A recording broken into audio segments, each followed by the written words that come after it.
podcast is part of the Sports Social Podcast Network. Welcome to the Two-Footed Podcast, your daily dive into the biggest stories and talking points from the world of football, with a particular focus on the Premier League. Before we get started, a quick shout out to our presenting sponsor, Liberty Shield. Liberty Shield is a VPN provider, and one of the many benefits of their service is that you can change your IP address to unlock geo-restricted content. And for Premier League fans like us, that means you can catch all the action no matter where you are. So if you use the UK VPN, that means you get all live matches on Sky Sports, TNT Sport, Amazon Prime, and the highlights with Match of the Day on BBC iPlayer. Furthermore, you can switch your location to the USA to access all those matches you may otherwise miss using American streaming services like Peacock and USA Network. If you sign up now, you can get 25% off by using the code EPL25OFF. That's EPL25 off at checkout for 25% off. That's whether you choose their VPN router or the software app for your favorite devices. Liberty Shield have got you covered. Oh, and don't forget, after today's episode, be sure to check out our shorter bite-sized pod, the Two-Footed Extra. That will keep you up to speed with all the latest news and gossip. And be sure to check out the other shows that EPL Index offers. Today was hugely enjoyable, a tad predictable, previewing every Premier League round with a different guest each week, where he really does put them through the ringer. You come off that show, I've guested on that show, you come off it, and you feel like you've been interrogated. It's a really good listen, though. There's also our new show, our roundup show. It's called The Final Whistle. It's hosted by Nina Kauser and Ben Poscod, and they summarise all the matches and the big talking points. It comes out every Sunday evening, so make sure you're listening. Now, let's dive in to today's biggest stories. What's good, boys and girls? Two-Footed Podcast. Today is Friday. It is the 11th of October. Hope you're all well, having yourselves a pleasant day. Weather update. It's cloudy, but it's okay. There's not a whole lot going on, so I thought we might just catch up on what's gone on so far in the major European leagues. So let's jump straight in and start with La Liga, where we are 9 games into the season, and Barcelona sit top of the table with 24 points, 3 points ahead of Real Madrid, who are a further 4 points ahead of Atletico Madrid and Villarreal. So that's your top 4 right now.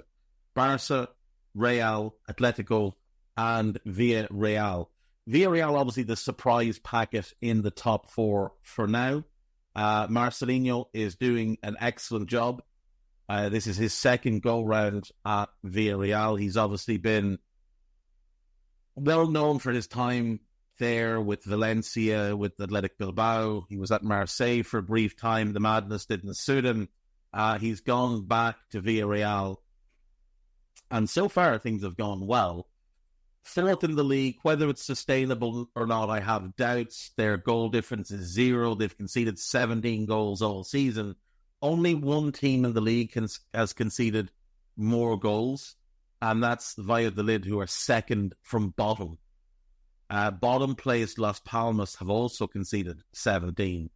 So when you've got one of the worst defences in the league, I just don't see you as a team that's going to finish in the top 4. For context, Barcelona have conceded 9, Real only 6, and Atleti only 5.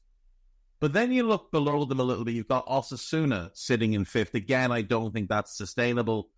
15 points, doing very well, but they've conceded 14 goals and only scored 13. I don't think you can get a European spot with a negative goal difference. I just don't think it's a possibility. Athletic Bilbao bring up the top 6. So obviously Villarreal, the surprise packet in the top 4, but Osasuna certainly the surprise packet league-wide, sitting in 5th place. If we look at teams that have disappointed so far, there's 2. Valencia, now we shouldn't really be surprised because they've been such a basket case of a club over the last few years. Ruben Baraja is the manager, and it's questionable whether he's a good manager or not. I mean, his track record isn't particularly good. He did not do a great job at Elche. He was poor at Rayo Vallecano. He did pretty well to his credit at Sporting Gijón. He did okay with Tenerife. He was a disaster with Zaragoza. And with Valencia, it's been okay. But the reason he's safe in his job, and the reason he got the job in the first place, is because he's a club legend. And Peter Lim and those around him wanted somebody who would be popular with the fans and maybe quieten down some of the discontent that fan base is feeling. And that fan base has been feeling that discontent for a long time now. You know, we know about the financial issues that they had dating back to when they decided to build themselves a new stadium. And that new stadium now sits half built with the plans continually being altered. This was meant to be a stadium that was to hold, I believe, 80,000, excuse me. It was planned to hold 80,000 when they announced it in 2006. Work on the stadium began in 2007. It has since been downsized and downsized and downsized. And the last downsizing brought the capacity to about 43 to 45,000 people. And this stadium is still not expected to be finished anytime soon. So we're 18 years in. The size of the stadium has nearly been slashed in half. Hundreds of millions have been poured into this stadium already, and it's nowhere close to finished. So that began the problems, the overspending at times in the 2000s, then the overspending on the stadium, and then obviously with the financial crash that came, Valencia's owners had so much money tied up in the stock market and in the property market that it crippled them. And Peter Lim was able to slip in and buy the club quite cheaply. And at first it looked like he was going to be ambitious. He spent some money. He'd gotten himself tied in with George Mendes, the super agent, and was bringing players in. And then all of a sudden, that kind of went away, and it's been cost-cutting ever since, selling their best players, routinely haranguing managers publicly for issues that are not the fault of the manager, and basically creating a toxic environment. And who can forget when Peter Lim's own daughter took to social media to call Valencia's fans idiots? So no surprise there, really. But the big surprise is Real Sociedad, who have only 2 wins from their 9 games and sit on 9 points, just 3 points outside the relegation zone. Your top scorers so far, Robert Lewandowski has 10. Ayosi Perez has 6, which is quite something. Now, obviously, he did play for Spain, or he was in the Spanish squad in the Euros. This is his first season with Villarreal, having joined from Real Betis, where he'd spent 18 months. 6 goals so far. In his career, he's only bettered that at the top level 5 times. So he is on track for maybe a career best season. It shouldn't be overlooked. He was good for Real Betis last season, and he is a decent player. It's just that his time at Leicester was so poor that it sort of erased the fact that when he was in Newcastle, he was a decent player. You know, he had 3 double-figure goal-scoring seasons. Admittedly, one of them was in the Championship. But he was a decent player. But at Leicester was such a mess largely because of Rodgers not knowing what to do with him. It's typical Brendan Rodgers buying a player and then forcing him out of position. But, it is what it is. He's doing very well, and congrats to him. Giovanni Lo Celso, Kylian Mbappe, and Rafinha all on 5 goals. Iago Aspas, Ante Budimir, Borja Iglesias, Ohan Sanset, Vinicius Jr., and Lamine Yamal with 4 goals thus far. Jan Oblak currently leading the way for the Zamora Trophy, which is the trophy for the goalkeeper with the lowest goals to game ratio. A goalkeeper has to play at least 28 games of 60 minutes or more to be eligible for the trophy. This is a far better way of deciding it than simply counting clean sheets. Moving on then, we'll jump to France. And Monaco are the surprise leaders in the clubhouse, 19 points, 2 ahead of Paris Saint-Germain. Marseille at 3rd, and Reims are 4th. Both of them have 14 points, 3 behind Paris, 5 behind Monaco. Then you've got Lille, you've got Lens bringing up the rest of the European positions. Reims, clearly the surprise packet there, given it had a bit of a disappointing season last year, and things have been a little bit slow for them in recent years. But they have a new manager. That manager is Luka Elsner, who is a Slovenian. He was previously manager of Le Havre. Before that, he managed Standard Liège. He took over in the summer, and so far, things are going really, really well. So hopefully for him, that will continue. I suppose Brest, given they finished so well last year, sitting in 11th is a bit of a disappointment. Rennes only having 7 points, significantly disappointing considering the talent that they always have. The bottom 3, not really a surprise. Maybe you could look at Montpellier and say, well, I didn't expect them to be that bad, but it seems about right. Angers bottom, I think everybody had pre-season. Your top scorers so far, Bradley Barcola of PSG has 6. Jonathan David and Mason Greenwood both have 5. Ousmane Dembele and Keito Nakamura of Reims have 4 each. In terms of the goalkeepers, Bryce Samba does lead the way. They do base it on clean sheets. Bryce Samba has 4. Marco Bizot of Brest has 3, as do Lucas Chevalier and Philippe Cohn. There's quite a few good Swiss goalkeepers, isn't it? Like, Cohn is quality. I know he's German-born to a Swiss mother, but he's a quality goalkeeper. And you look at their under-21 squad, Marvin Keller I've seen play. He's English-born, but plays for Switzerland. He's, I think, lived in Switzerland since he was a little kid. His mother or father, I think his mother's Swiss.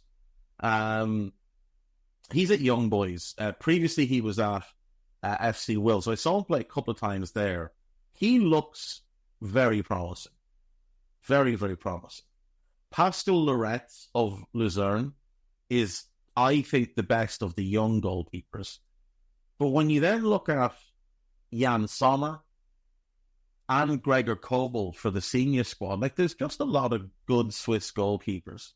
And they've all got a similar type of temperament. Like, they're all very even-keeled, which is probably a personality trait of Swiss people in general. But yeah, anyway, good to see Alban Lafont with 2. Hopefully Nantes just ride it out this year, have a nice boring season. I still have faith in him. I'm still keeping an eye on him as one that I think ends up at a top club and does go on to have an impressive career. I think I'm hopeful. Now, I don't know if he's able to. I'm hopeful he might declare to play for Burkina Faso. He was born in Burkina Faso, moved to France when he was 9, when his parents separated. I would love to see him decide to play for the country of his birth. That's a decent national team as well. I think he could do very well for them. We will move next to Serie A. Top of Serie A thus far, you've got Napoli, the Antonio Conte formula, seemingly working quite well. 16 points from their 7 games. Inter Milan have 14. Juve, Lazio, and Udinese all have 13, and then AC Milan finish out the European positions.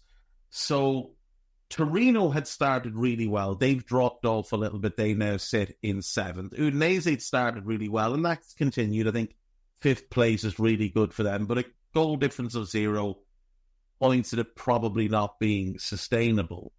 Atalanta have had a mixed start, 3 wins, 3 defeats with a 1 draw. They look dynamite going forward.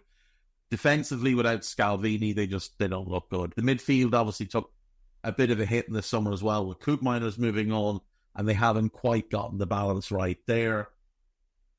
Bologna, some people will say it's disappointing that they're sitting in 13th, only 8 points thus far, 1 win, 5 draws, 1 defeat. I think it's predictable, considering the manager left. They lost their best defender in Calafiori, the best midfielder in Lewis Ferguson, who's out with a torn ACL, and their primary striker in Joshua Zirkzee, who obviously went to United. So I think when you lose manager and spine, it's going to be very, very hard to replicate what you've done the year before. But to their credit, I still think they're going to be competitive. They're only 3 points behind Milan.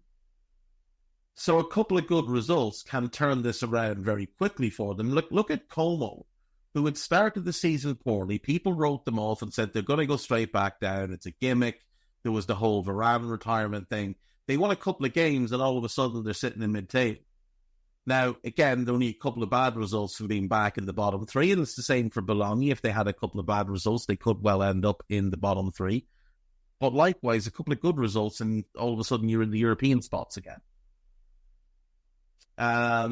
Genoa, the most disappointing team so far, but I had a feeling this was coming.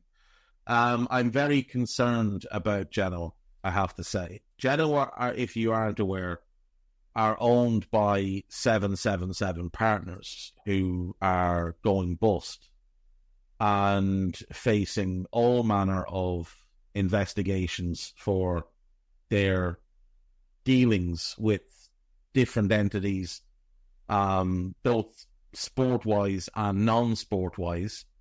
There is a US Department of Justice investigation into them regarding allegations of money laundering. And, for the clubs that they own, which are Genoa, Vasco da Gama, Standard Liège, Red Star FC in France, Melbourne Victory, Hertha Berlin, they also own, is it all over a part of Sevilla? I'm not sure how much of Sevilla they own, but they own a chunk of Sevilla. This is worrying for all of these clubs, especially for Genoa, because they own pretty much all of it. Pretty much all of it. And, when you just look at some of the dealings that have taken place in recent years, Genoa had a lot of talented players. And now those players are gone. Like last season, I was genuinely feeling excited about the future for Genoa. Joseph Martinez in goal. Really, really good. Now he's gone to Inter. Matteo Retegui up front. He's now gone to Atalanta. Albert Goodmanson. He's now gone to Fiorentina on a loan. I don't know if it's an option or an obligation to buy, but either way, it's not acceptable. Even starting last season, we had Radu Dragosin, and he's gone to Spurs. There'd been some really, really good, clever recruitment. And for whatever reason, they overstretched, I don't know. They've had to sell off so many important players. Luca Lapini is hugely promising young midfielder. They decided to shift him on, didn't get even great value for him, selling him to Sassuolo. It really does annoy me the way they've gone about this. And it's like they put money in and then they very quietly asset stripped the major talents. I don't know what the future will hold now. I'm hopeful,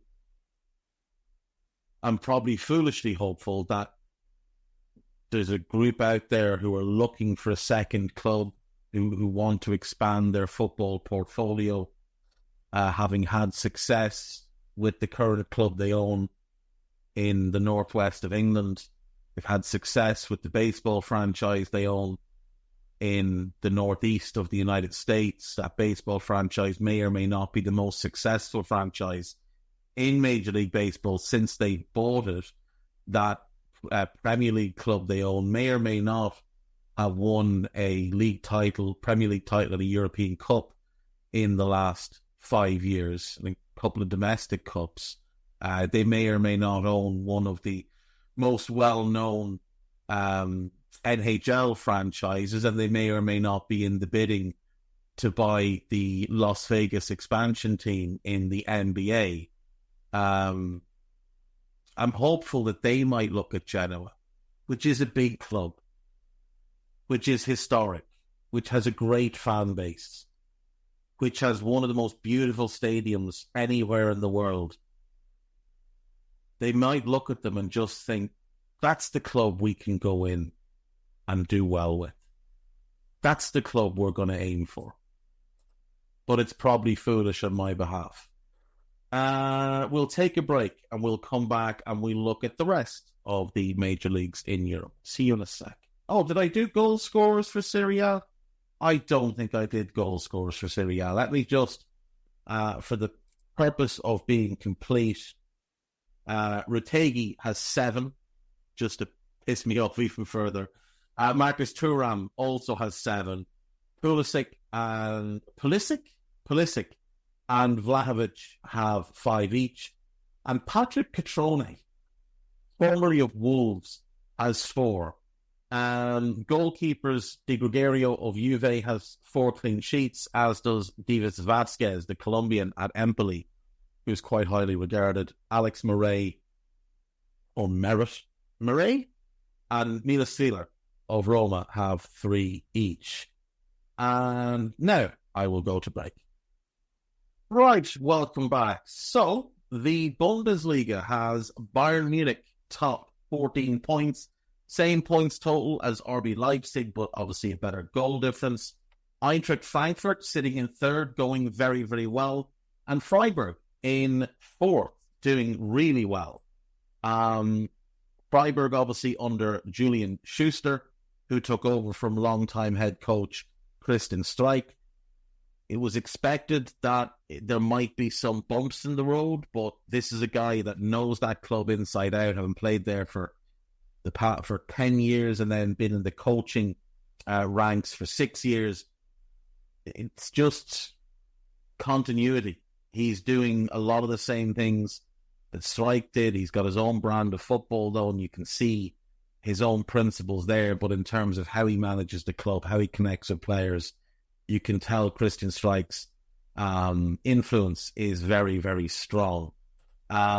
Likewise, when you watch Eintracht, you're seeing with Dino Topmuller high-level coaching. I'm very happy to see Marco Rose doing well with Leipzig because I do like him as a manager. He had a bumpy road for a couple of years, and I think some people started to write him off because he went to Gladbach. It started well. Then it was announced he was taking the Dortmund job. It ended poorly with Gladbach, and then Dortmund and him just didn't sync at all.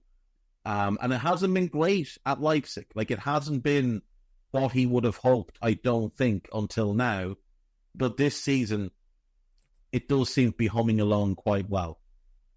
Bayer Leverkusen sitting in 5th. They lost a league game for the first time since the 22-23 season. So that was that. And then Union Berlin are making up the final European spot. I think Leipzig's defence has been pretty impressive, only conceding 2 goals. But Bayern's attack just looks ridiculous. 20 goals scored already. They look so threatening every time they get the ball. Every single time they get the ball. And Olise and Musiala are geniuses. And Harry Kane must just rub his hands together every time he thinks, I get to play with those two. Because they just put things exactly where he wants them. And it's incredible. It's absolutely incredible watching both of them pick the ball up, the other's movement. They've only been playing together for 2 months. They're already nearly perfectly in sync in terms of their movement and their awareness of where the other is. And it just makes things so much easier for Kane, because now all he needs to do is focus on creating a yard. And if he creates a yard of space, the ball will find him, because that's how good Olise and Musiala are. Hoffenheim, I suppose, the disappointment thus far, sitting 3rd from bottom. Gladbach not doing particularly well either, 5th from bottom on 6 points. Stuttgart, I think, have done okay to start the year, considering how well or how much of their squad they had to turn over. But they've only lost once. They are sitting 8th, so they are outside the Champions League spots by 3 points. But I still have faith that they will get back into that group, because I think Seb Holness is the real deal. I think Leverkusen will as well. The Bundesliga has been fun this season. Like, it has been fun. There's a lot of parity. Like, you're seeing Dortmund sit 7th. They've lost twice already this season. They look uneven, to say the least. I'm not sure I'm fully in on Yuri Sahin as a head coach, but we'll see. Like, he's going to get time, and we'll see how he does. Werder Bremen, my beloved Werder Bremen, sitting in 11th place, 8 points thus far. Ole Werner he's a good coach. He is a good coach. I do think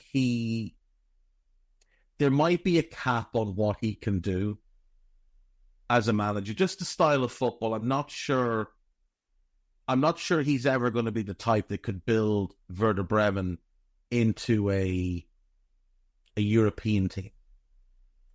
I could be wrong. Maybe it's just the approach he's taking given the resources available.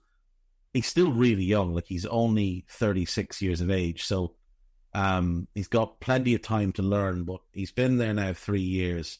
And just what I feel when I watched him play is some of the football's a little bit basic and reductive. And again, that might just be the way he has to do things for now. There might be no other option to him than to do it that way. Heidenheim remain the best story in the Bundesliga this year.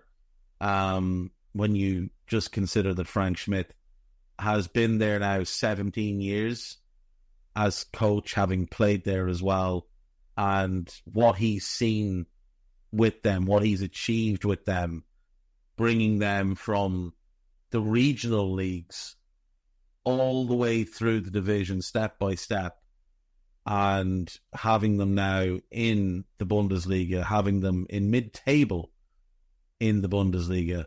I think it's fantastic. And last season they finished mid-table as well. Obviously, this is not his first year there, but they're a great story. Union Berlin are a great story. Freiburg are a great story. These are clubs that I think are so admirable.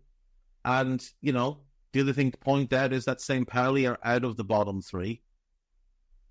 So Alex Blessing is the manager there. He took over from Herzliya in the summer. He had been with Union St. Gillois last season. Did pretty well there. Was at Genoa, and I quite liked him at Genoa, but they got rid of him after 6 months.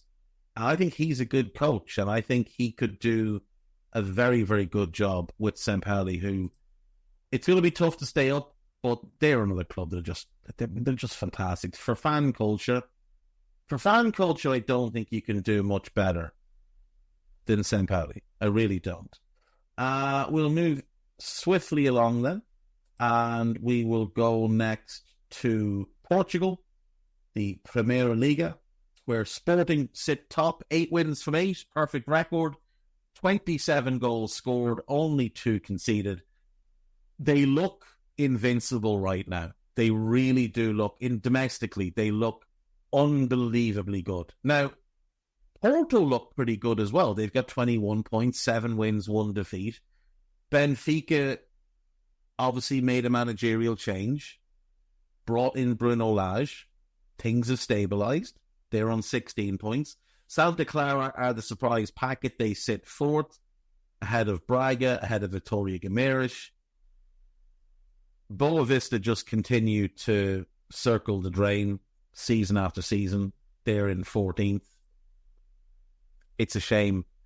They are traditionally the 4th club in Portuguese football. They've obviously been replaced in that regard by Braga, but I think Vitória, de Guimarães and Famalicão are both considerably better than them year on year now as well. Goal scorers in Portugal, no surprise, Victor Gyökeres running away with it, 11 goals thus far. Galeno of Porto and Kanya Fujimoto of Gil Vicente both have 5. Pedro Goncalves, Samu Omordion of Porto, and Vinicius Lopez of Santa Clara have 4 each. Diogo Costa of Porto has 5 clean sheets. Franco Israel and Ivan Zlobin of Famalicão have 4 each. I think Sporting are going to run away with it this year. I do. I think the team they've put together for Amorim is so strong everywhere. And they haven't even had their full 11 available yet this season and on the pitch together. So there's more to come from that. I did miss out the top goal scorer in the Bundesliga is Omar Marmoush of Eintracht Frankfurt. 8 goals so far for the Egyptian. Jonathan Burkhardt of Mainz, Demorovic of Stuttgart, and Harry Kane have 5 each. Victor Boniface and Michael Elise and Dennis Undav among a raft of players that have 4. Peter Gulaxi of Leipzig, most clean sheets with 5. No surprise there, considering they've only conceded 2 goals. Kevin Muller of Heidenheim with 3. That's been a big key to them, is how strong they are defensively. Noah Atubolu of Freiburg, he's one to really keep an eye on. Genuinely, he's one to keep an eye on. He's only 22. I would be stunned if he's not a German international in the next 18 months. I think he's got the potential maybe to be the long-term number 1. Gregor Kobal also has 2, as does Frederick Renault of Union Berlin and Vasil of St. Pauli, who again, defence is helping them stay in a decent position. Jonas Allman, add him to my list of Swedish goalkeepers. He's doing pretty well at Borussia Mönchengladbach. Where do we go next? We go to Turkey next, and we'll round ourselves up for this part of the show. Top of the table is Galatasaray. Now, you'll remember last year that the Turkish Super League was an incredibly close-run thing for much of the year between Gala and Fenerbahce. And it ended up in a historic finish with Fenerbahce 38 games, 31 wins, 6 draws, and just 1 defeat. 99 goals scored, 31 conceded, 99 points, and they didn't win the league.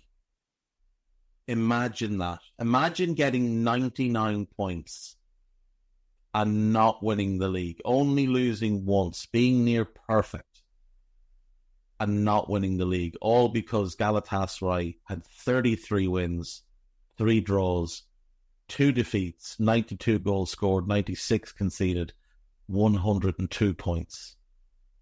That is staggering. And Galatasaray have started off this season in similar form. 7 wins, 1 draw, 24 scored, 8 conceded, 22 points so far. Fenerbahce have 5 wins, 1 draw, 1 defeat, 16 points, but they do have a game in hand on Galat. So win that and you're within 3 points of them like you were last year. Besiktas also going well, 17 points. They're unbeaten. They've got a game in hand. They look pretty strong defensively, but Samsunspor are sitting in second. They should have pointed out they've got 18 points from 8 games.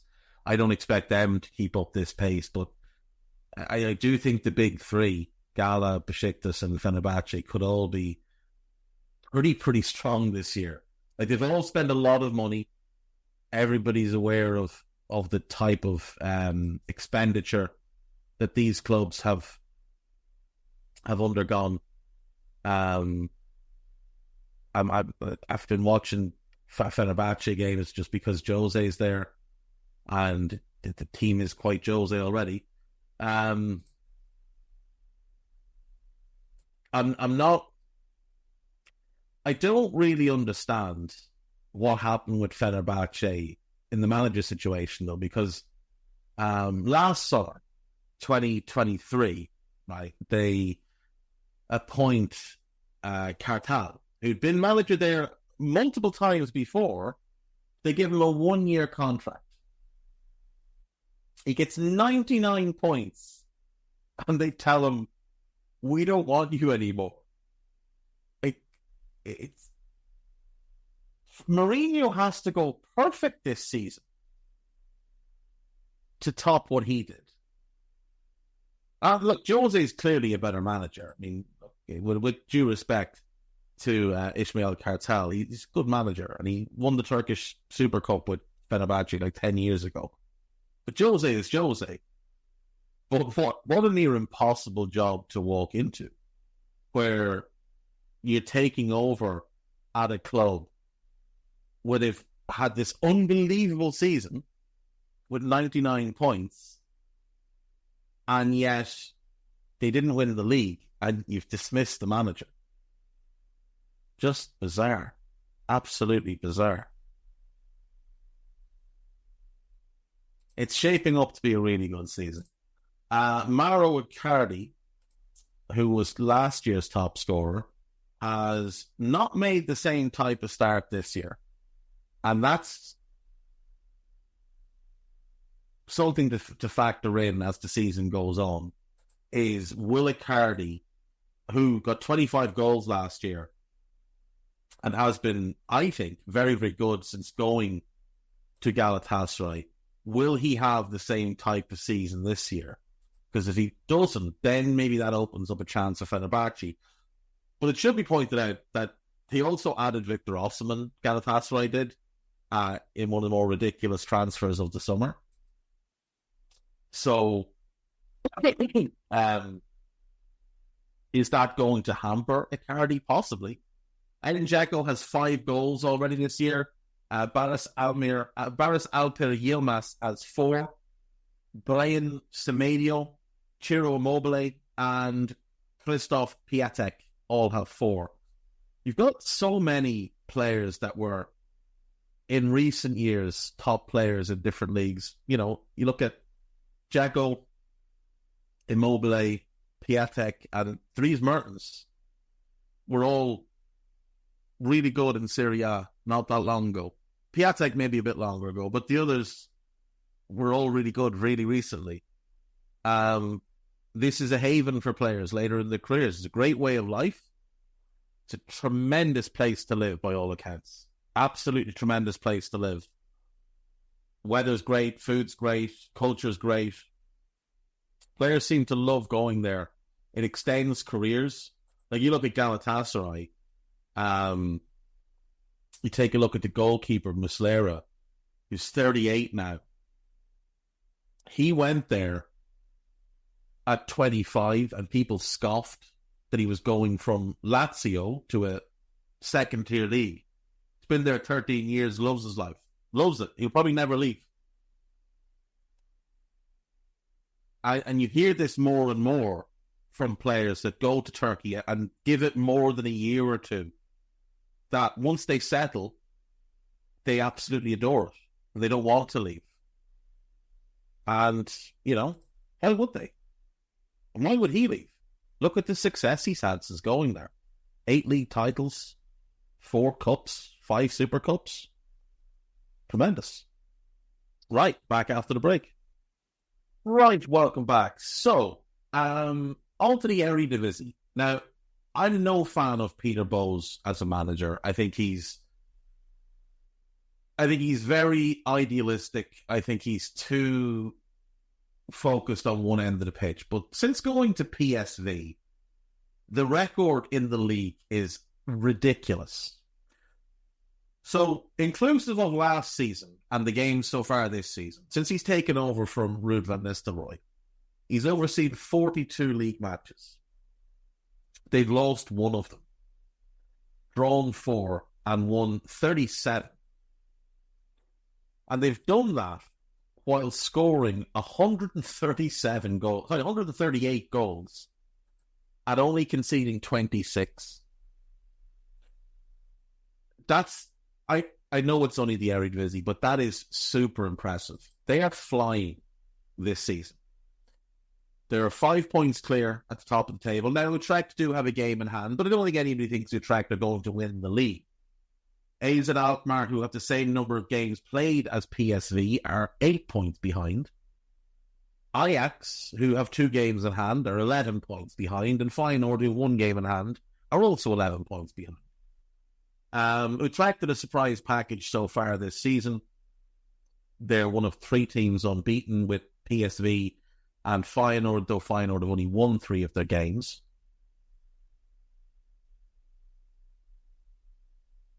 This Ajax situation is just really odd. Like, there's a rot at Ajax, and a lot of bad decisions are made. I like the manager.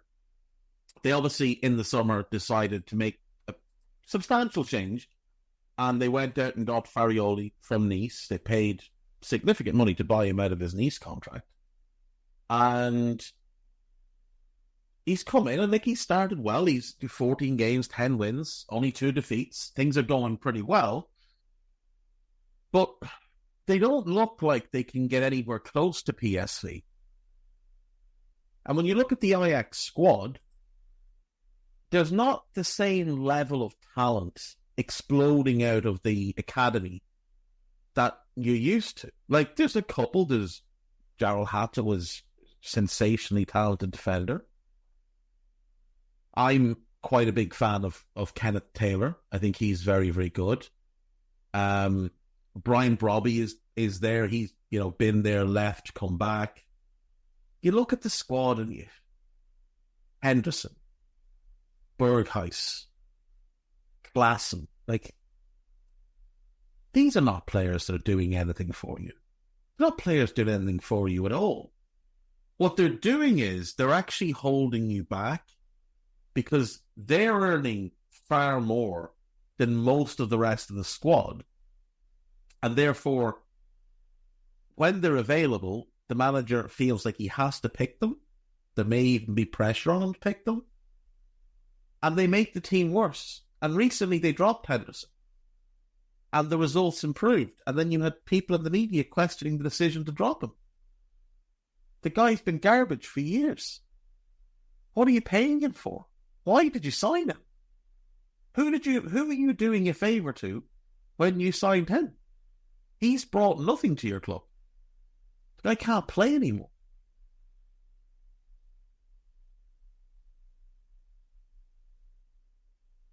I don't know, Wout Weghorst there. I like Wout Weghorst.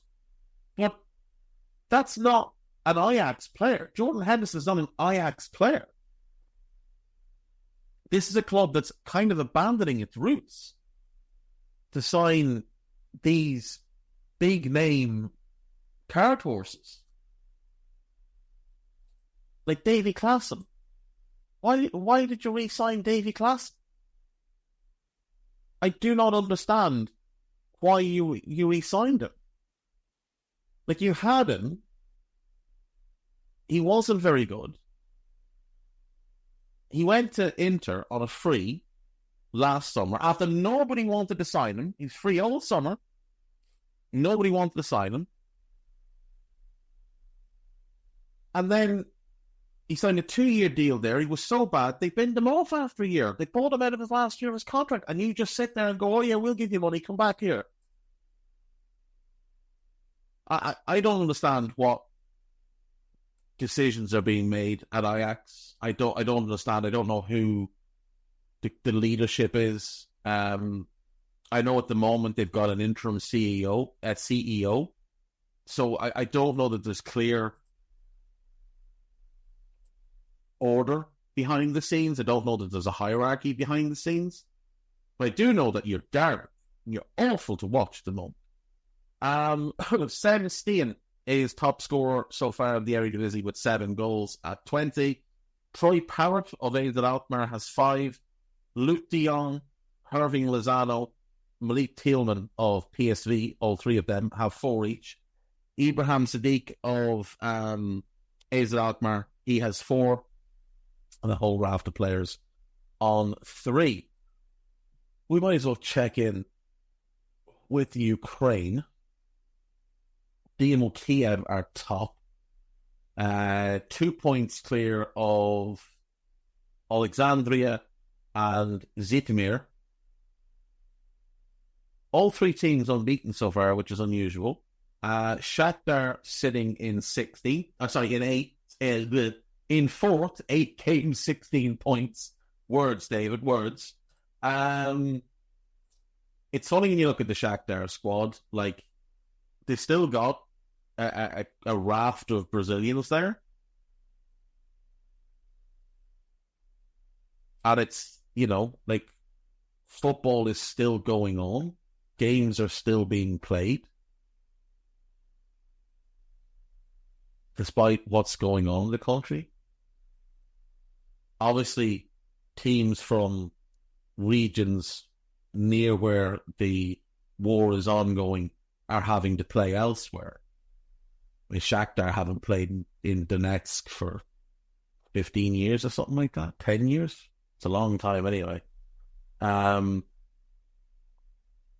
yeah, it's so crazy to think that there's a war going on and games are still going on. It's tough.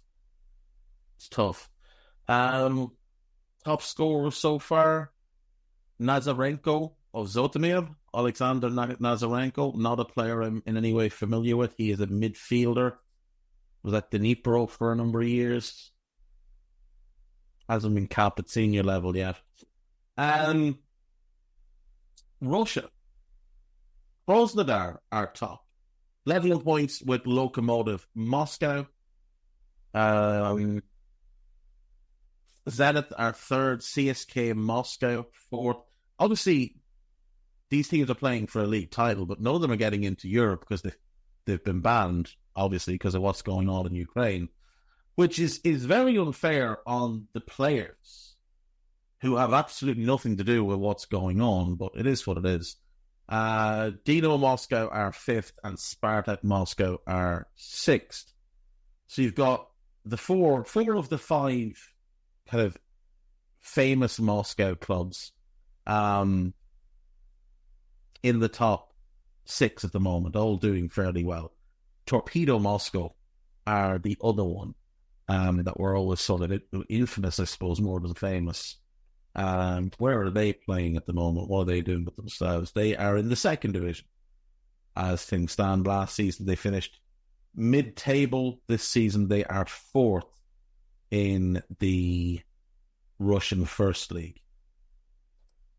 Do you know, I don't know if you ever bothered, if you ever get bored, the Russian League has some sensational stadiums. Like, genuinely sensational stadiums.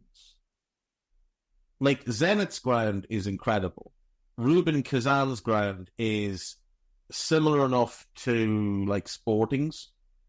The Rostov Arena is nice. The Lukoil Arena, which Spartak play at, is interesting. The stadium in Grozny is cool. CSKA Stadium, I think, might be the nicest of them all.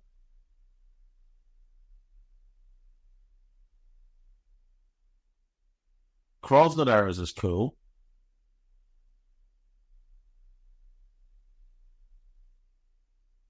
The Solidarność Arena. I haven't seen that one before. That's pretty cool. Yeah, like they've obviously built a lot of these for the World Cup, but a lot of them look great. Like they're genuinely great looking stadiums. The VTB Arena, which is where Dinamo play, the Novgorod Stadium is a really, really unique looking visual experience. It doesn't look like a football stadium from the outside. Got a really complex kind of exterior. Inside, though, looks like a great football stadium. Top scorers so far, Lauren Moran. Oh, no, that's not him. He's playing in Greece. I was going to look at Greece next. It doesn't matter. Let's look at Greece first. League table, PAOK are top at its second. AEK Athens are third. Olympiacos fourth. Panathinaikos, the big disappointment this season, they're down in eighth. I don't think they'll care. Something much bigger just took place at Panathinaikos that will consume their thoughts for the next little while. The Greek League is obviously done differently, where the top four go into a championship playoff, the next four go into European playoffs, and the bottom six go into relegation playoffs. So you could finish ninth in the league, miss out on the European playoffs on goal difference, and potentially get relegated. I like this. I think this creates more drama at the end of the season and makes the games matter a little bit more. I think more leagues should consider doing different ends of seasons. I know we've got a bunch that do, but not necessarily the top leagues. The top leagues all tend to have a fairly boring formula, whereas I like this type of thing. I think it's worthwhile. Right, that's going to do me for the week. It's been an odd week for me. Not feeling great. Had a couple of chipper days. Yesterday was feeling quite chipper. Today, less chipper, must be said, less chipper. Might be something to do with the weather. It's gotten more cloudy as I've spent the last, however long, 45, 50 minutes boring you to tears. So hopefully next week, after the weekend, without games, I always tend to get a bit moody when there's no games at the weekend. That might just be it. I don't get my Friday chat with Guy, which always cheers me up. So hopefully next week with football, real football coming back, I might be a bit more lively. So yeah, I'll see you Monday. Anyway, take care of yourselves. Back later today with the 2-footed extra. Take care. Bye-bye. This podcast is part of the Sports Social Podcast Network.